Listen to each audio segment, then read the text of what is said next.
Assalamualaikum warahmatullahi wabarakatuh. Saya Marisa Kansa Salsabila dari MKB 2A dengan NIM 2202500 ingin menjelaskan tentang salah satu algoritma pengurutan yaitu quicksort dalam bahasa C#. Jadi yang pertama itu apa itu quicksort?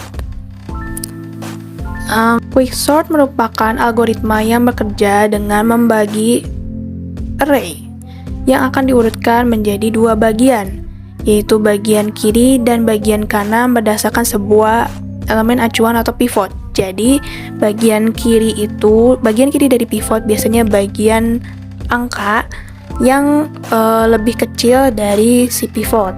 Sedangkan untuk bagian kanan adalah bagian angka yang lebih besar dari pivot. Setelah array dibagi, algoritma ini kemudian mengurutkan kedua bagian tersebut secara terpisah dengan rekursif. Makanya untuk kompleksitas waktunya yaitu n log n. Algoritma ini adalah salah satu algoritma pengurutan data atau sorting yang cepat dan juga efisien. Itulah mengapa dia diberi nama quicksort. Selanjutnya, saya akan menjelaskan quicksort ini dalam bentuk ilustrasi. Assalamualaikum warahmatullahi wabarakatuh. Saya Marisa Kansa Salsabila dari MKB 2A dengan NIM 2202500 akan menjelaskan bagaimana cara quicksort bekerja.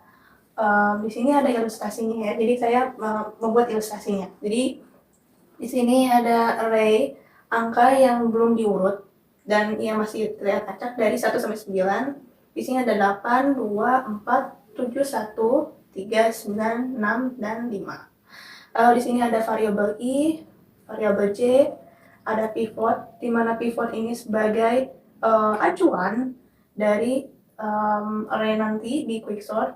Lalu ada temp di sini ada tempat sementara di mana nanti tempat untuk menaruh elemen sementara sebelum ditukar. Jadi yang pertama kita akan menaruh si variabel I ini di sebelum array yang pertama.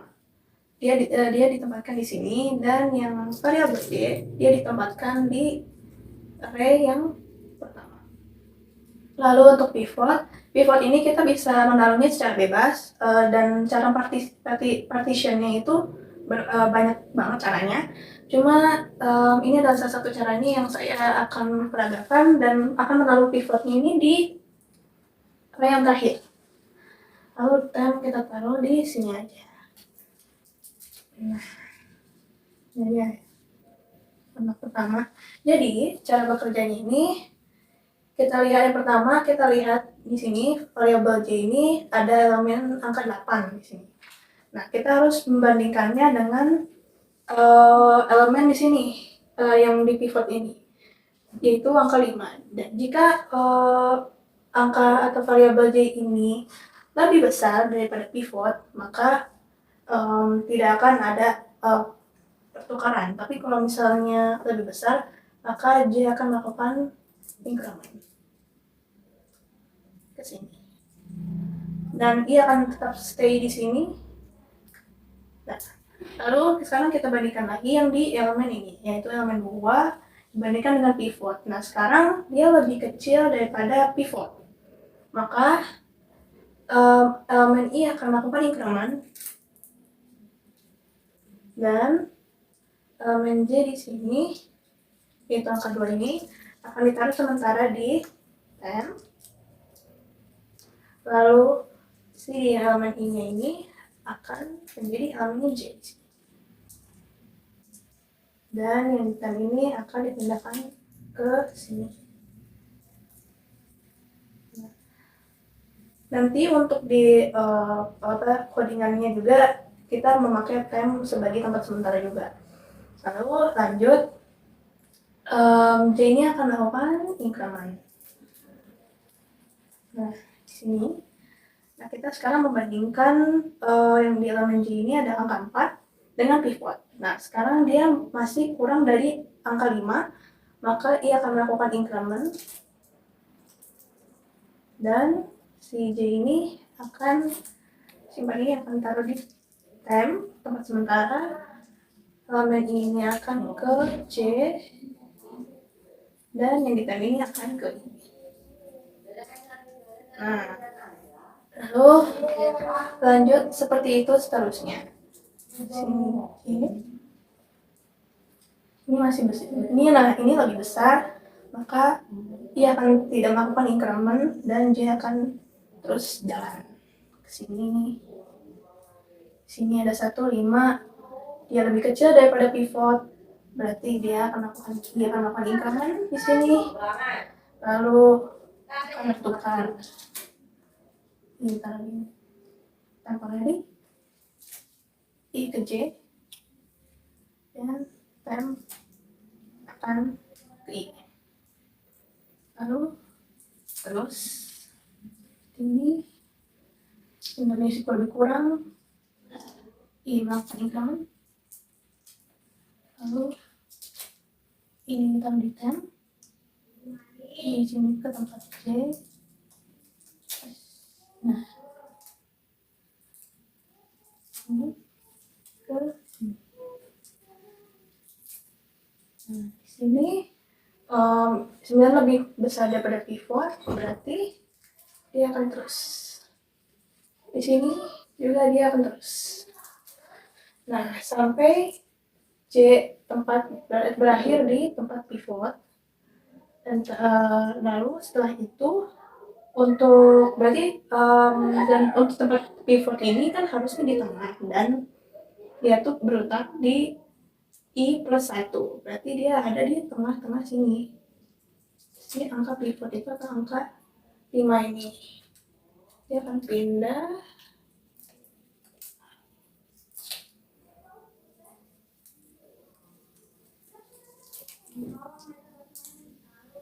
Nah, dia akan jadi di sini. Ini pivot. Nah, setelah ini kita bisa lihat kalau misalnya pivot itu terletaknya di tengah-tengah, di mana di sebelah sininya itu adalah angka yang lebih kurang daripada pivot, dan di sebelah kanan saya ini adalah angka-angka yang lebih besar daripada pivot. Nah, ini angka-angka yang berada di sebelum pivot atau yang lebih kecil daripada pivot, yang nomor 5 tadi. Kita akan lakukan quicksort kembali untuk mengurutkan dari angka ini. Pertama, seperti pertama itu ada variabel J. Variabel J kita bandingkan dengan pivot yang sini, itu angka 3. Nah, dia lebih kecil daripada angka pivot, variabel di elemen J ini, maka si variabel I ini akan maju di sini. Dari sini ya tidak ada pertukaran tentunya karena sama-sama terletak di 2. Lalu dia akan melakukan increment ke sini 4. Nah, di sini kita bandingkan 4 dengan pivot. Di sini 4 lebih besar daripada pivot. Kita maju lagi J, dan itu masih tetap di sini. J ini sekarang dia di angka 1. Kita bandingkan dengan pivot, dia lebih kecil daripada pivot, berarti I melakukan increment dan kita switch.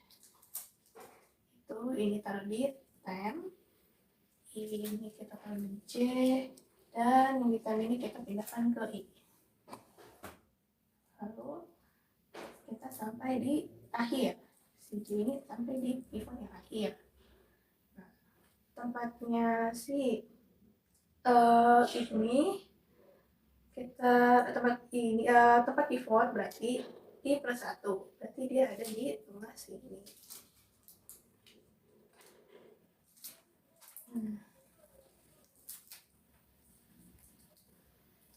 Sini. Oke. Nah, sekarang di sini maka kita akan lakukan quicksort kembali dengan angka yang berada di sebelah atau di bagian lebih kecil daripada pivot.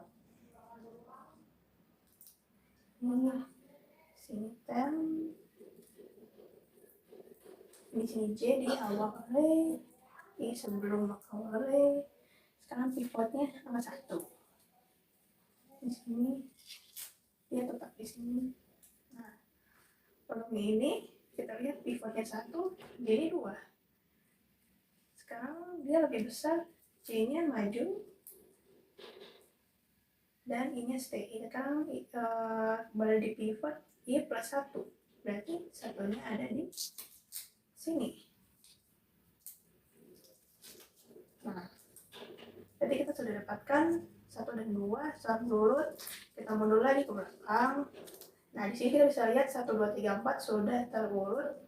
Nah, kita kembali lagi ke sini.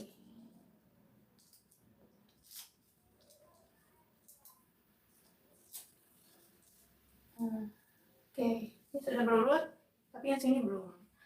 Jadi sekarang kita melakukan quicksort kepada angka yang setelah angka 5 ini atau angka pivotnya tadi. 8, 7, 9, dan juga ada angka 6. Nah, untuk itu seperti biasa pivot kita taruh di paling belakang, kita taruh di awal array, ini kita taruh di sebelum awal array, dan kita taruh time di sini sebagai tempat sementara. Di sini kita bandingkan C dengan pivot, yang lebih besar dia melakukan increment, itu masih tetap di situ. 7 sama 6 masih lebih besar dari pivot, dan 9 sama 6 masih lebih besar daripada pivot. Sekarang di sini J udah berada di akhir array atau di tempat pivot. Nah, sekarang berarti pivot ini letaknya di I plus 1. Berarti dia ada di sini.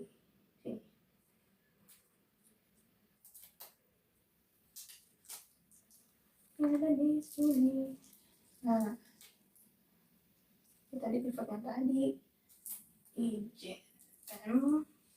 Nah, sekarang kan pivotnya di sini. Di sini tidak ada angka, berarti kita melakukan quicksort ini. 8, 7, dan juga 9. Nah, pivotnya kita taruh di akhir. Taruh ada I sebelum awal array. Ini ada awal, ini taruh di awal array, dan di sini tag. Sebentar. Ini kita bandingkan I, J bandingkan dengan pivot. Dia lebih kecil, maka J akan maju. Oh enggak. Di sini bandingkan dengan pivot. J di sini lebih kecil daripada pivot, berarti I maju. Dan dia tidak melakukan pembongkaran karena mereka di tempat yang sama. Lalu lanjut lagi. Sekarang J. J sekarang di tempat 7.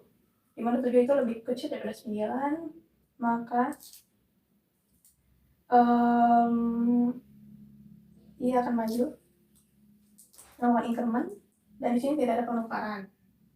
Lalu ini akan maju ke pivot, dimana ke akhir array, dan si pivot ini letaknya di I plus 1. Berarti ini sudah dia berada di tempat yang ini. Kita akan melakukan quicksort yang ini 8,7.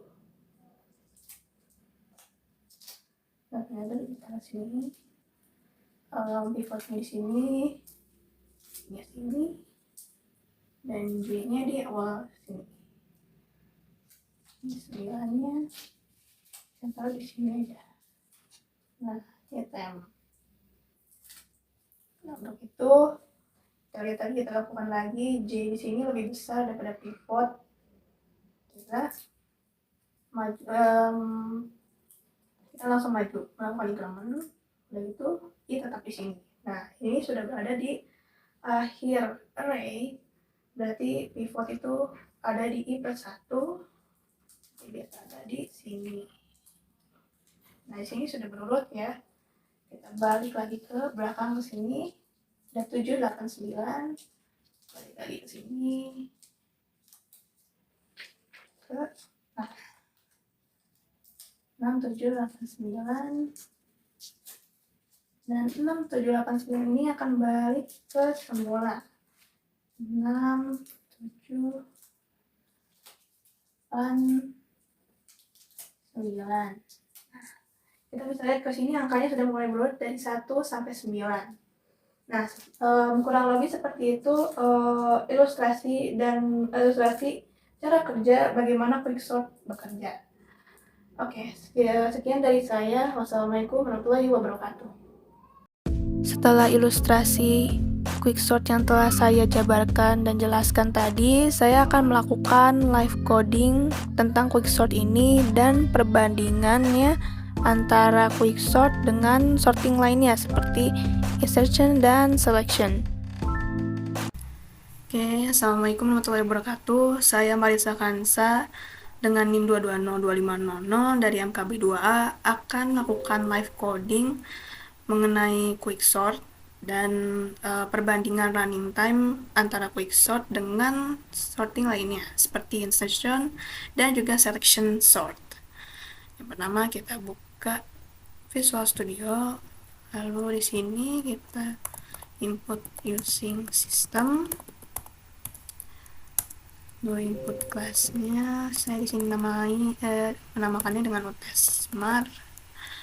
Lalu ini kita buat fungsi mainnya.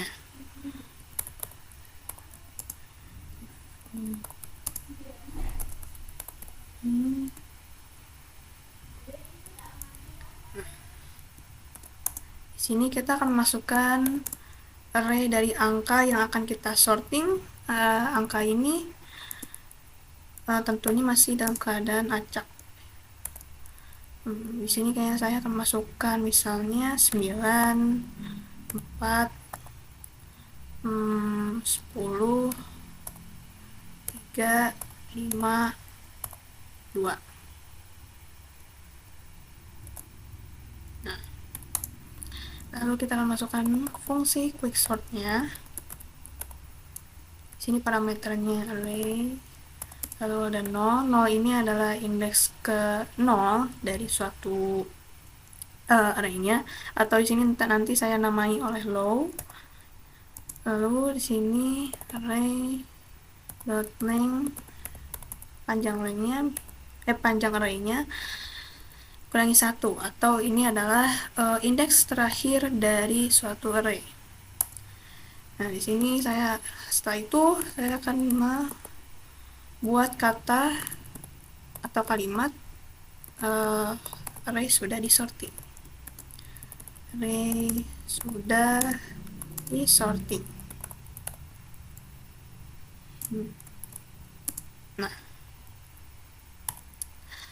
Nah, untuk mengeprint atau menampilkan si array yang sudah disorting itu, kita memakai pengulangan for, dimana integer i sama dengan 0, i lebih kecil daripada panjang array atau array.length, dan i di increment. Di sini console write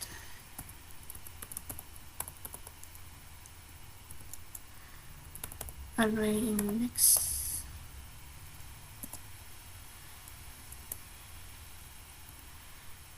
ditambah, kita akan menginput spasi. Nah,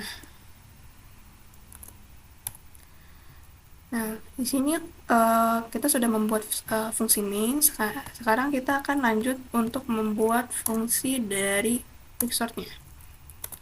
Pertama kita akan static void quicksort.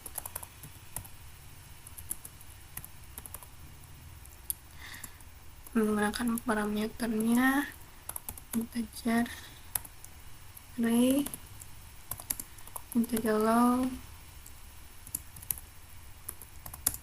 dan integer high.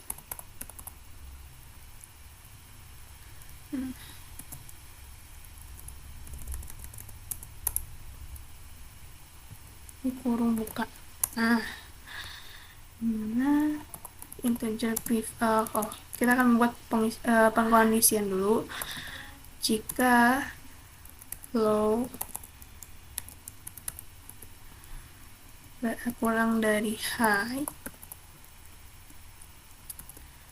maka kita akan mencari pivot atau acuan seperti yang setelah saya jelaskan di ilustrasi. Pivot ini diambil dari fungsi partisi yang akan saya buat nanti. Ini autocorrect. Nah, ini array low high. Nah, lalu setelah mendapatkan pivotnya, kita akan melakukan quicksort ke bagian yang kurang dari pivot, atau ke bagian dimana angkanya itu lebih kecil daripada pivot. Jadi di sini parameternya array low, lalu pivot -1. Setelah melakukan fungsi ini, quicksort di bagian yang kurang dari bagian angka yang kurang dari pivot, kita akan melakukan quicksort ke bagian angka-angka yang lebih dari pivot, lebih besar daripada pivot. Itu parameternya lalu pivot +1 lalu high. Nah, setelah itu kita akan membuat, nah ini kita sudah membuat fungsi dari quicksortnya. Sekarang kita akan lanjut dengan membuat fungsi partisinya. Kenapa di sini kita memakai integer bukan memakai void seperti di sini?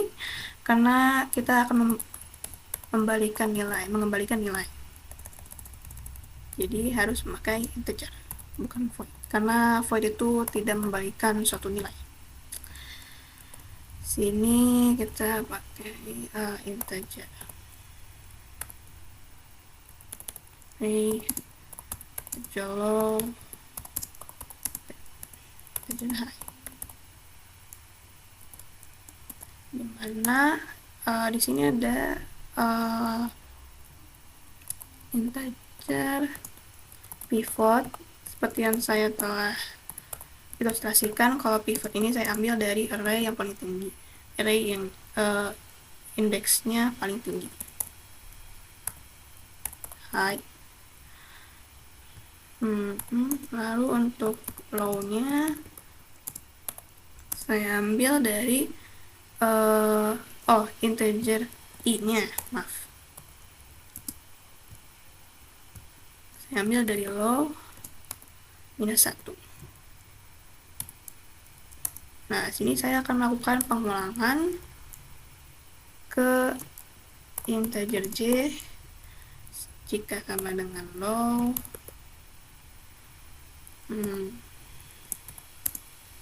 j lebih kecil daripada high, lalu j di increment. Nah, sini ada pengondisian jika array j lebih kecil daripada pivot, maka i akan kita increment seperti yang saya sudah ilustrasikan. I akan melakukan increment dan kita akan membuat tempat baru, yaitu integer temp. Ini adalah tempat sementara untuk penukaran nilai dari array j dan juga nilai dari array i sama dengan array. Nah, array i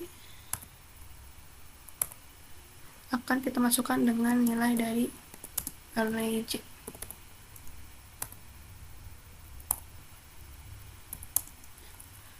Lalu array J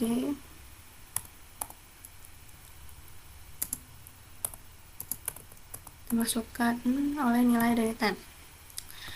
Nah, setelah kita melakukan pengulangan ini, lalu sudah mendapatkan pivotnya, maka kita akan membuat tempat sementara kedua, dimana seperti yang saya sudah ilustrasikan, kita akan membuat tempat cadangan di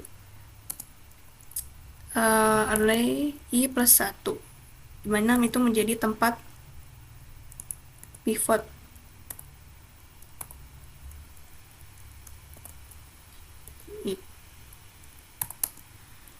Itu array I plus 1 akan dimasukkan oleh nilai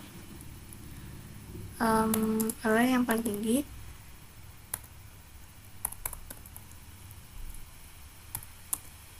dan ada yang tinggi. Nah, akan dimasukkan oleh nilai 10 yang kedua. Nah, kita juga tidak lupa untuk mengembalikan nilai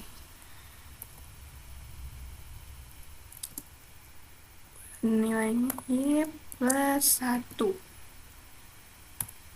Nah,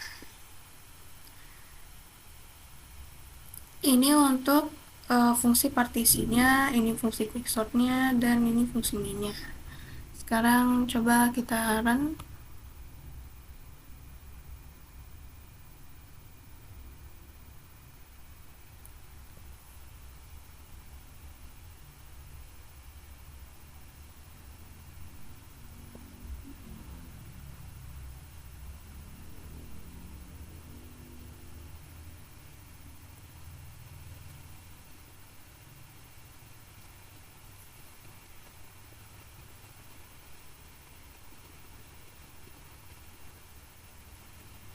Nah, di sini sudah terlihat output array yang sudah disorting. 2, 3, 4, 5, 9, 10. Lalu sekarang saya akan melakukan quicksort dengan angka random sampai 1000 data. Jadi untuk itu kita akan ubah di sini. Ini kenapa? Nah, sini kita akan ubah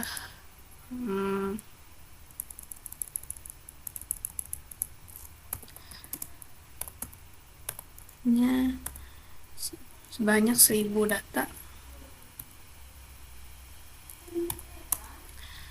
dimana di sini kita akan memanggil atau memakai fungsi random untuk angka randomnya. Di sini saya memakai acak, dimana acak ini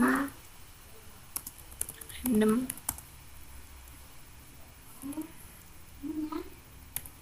Nah, setelah itu kita memakai pengulangan menjadi I sama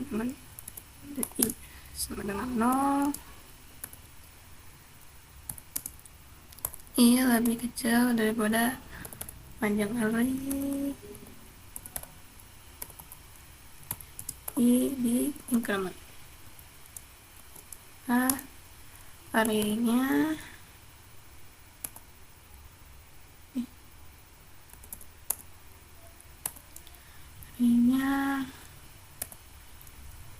acak. Next, sebanyak 1000 data. Nah, untuk itu ini untuk ini indeksnya belum. Nah,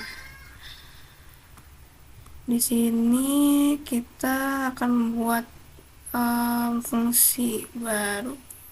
Copy, kita akan membuat fungsi print array agar terlihat lebih terurut, lebih rapi.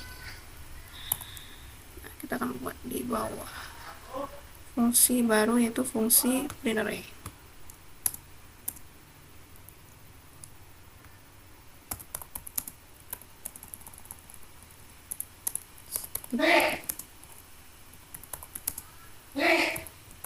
Print array mana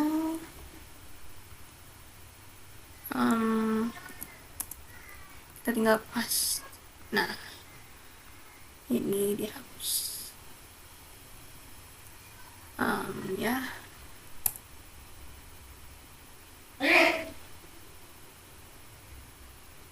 ini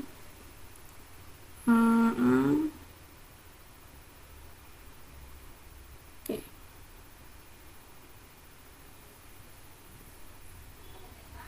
Nah, ini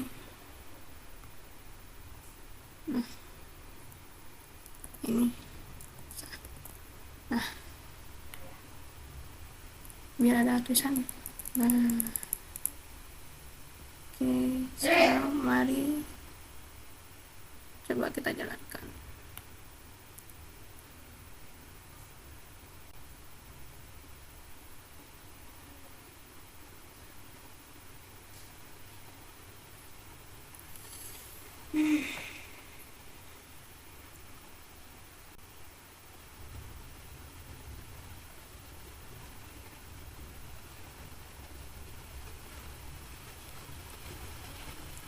Bisa dilihat di sini, ini output array yang sudah disorting.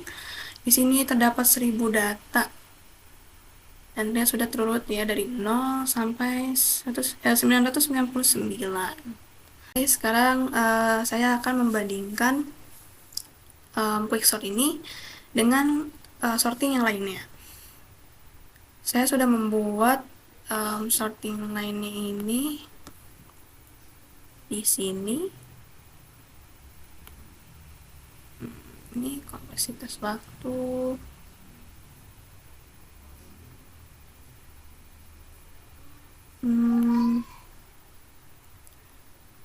oh bukan di sini, kita akan buka deh.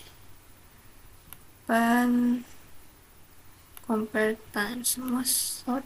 Nah, sini kita akan menambahkan fungsi waktu dan oh ya, di sini ditambahkan using system dialog text, not text. Salah. Iya.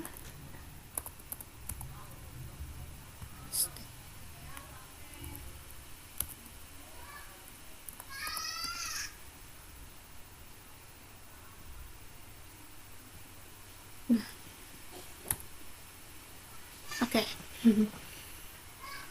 Kita sudah menemukan itu dan akan menambahkan fungsi waktu dan juga insertion dan selection. Saya akan copy dari sini.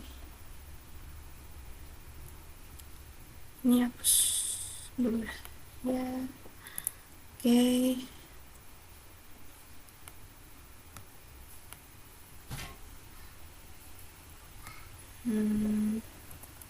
Tinggal copy di sini. Nah, di sini saya akan menambahkan fungsi stopwatch untuk menghitung berapa lama kode ini bekerja, dan kita akan melakukan perbandingannya antara quicksort, selection, dan insertion dalam waktu yang bersamaan. Lalu di sini saya memakai, nah di sini double ini untuk hasil detik dari waktu sorting tersebut bekerja atau berjalannya. Salah, oke. Nah, itu kita akan copy yang selection, insertion sekalian.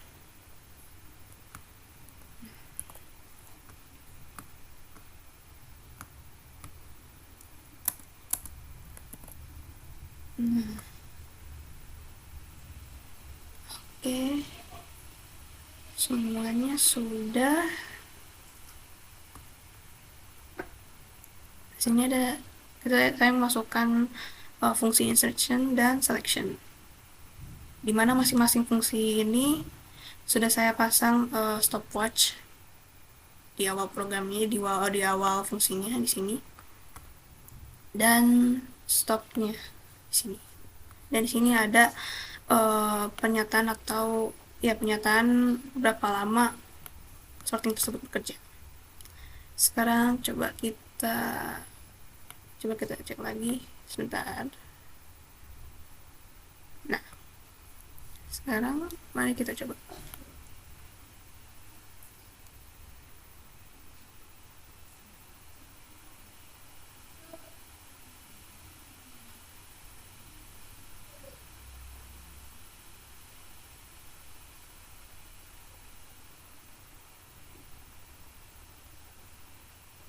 Nah, di sini kita bisa melihat output dari kode yang sudah saya jalankan, di mana quicksort ini sini ada array, ada 1000 data yang telah disorting oleh quicksort, dan waktu diperlukan adalah 0,16 detik. Untuk selection sort juga sama, di sini ada 1000 data yang sudah disorting, dan dia menghabiskan waktu sekitar 0,08 detik. Dan di sini untuk insertion dia menghabiskan 0,3 detik, 0,30 detik. Jadi bisa kita simpulkan kalau misalnya di sini yang paling cepat adalah selection. Ya, di sini 0,1, di sini 0,08, di sini 0,3. Di sini yang paling cepat selection ya. Selection sort. Oke. Nah, saya akan menjelaskan tentang kompleksitas quicksort, di mana quicksort ini kompleksitas waktunya O (n) log n, tapi dalam kondisi tertentu atau dalam worst case-nya dia ada O (n) kuadrat. Oke, sekian dari saya. Assalamualaikum warahmatullahi wabarakatuh. Setelah live coding yang telah saya lakukan, sekarang ada implementasi quicksort. Implementasi dari quicksort ini ada yaitu perangkat lunak dan aplikasi, yaitu algoritma ini digunakan secara luas dalam pengembangan perangkat lunak dan aplikasi, terutama dalam pengurutan dan pencarian data. Lalu ada pengolahan data dan analisis. Algoritma ini dapat digunakan untuk mengurutkan data dalam pengolahan data besar, seperti data kesehatan atau keuangan, sehingga memungkinkan analisis data yang lebih cepat dan efisien. Yang terakhir ada basis data. Quicksort sering digunakan dalam pengindeksan basis data untuk mengurutkan data dan mempercepat pencarian data dalam basis data. Oke, sekian dari saya, Maisa Kansa. Wassalamualaikum warahmatullahi wabarakatuh.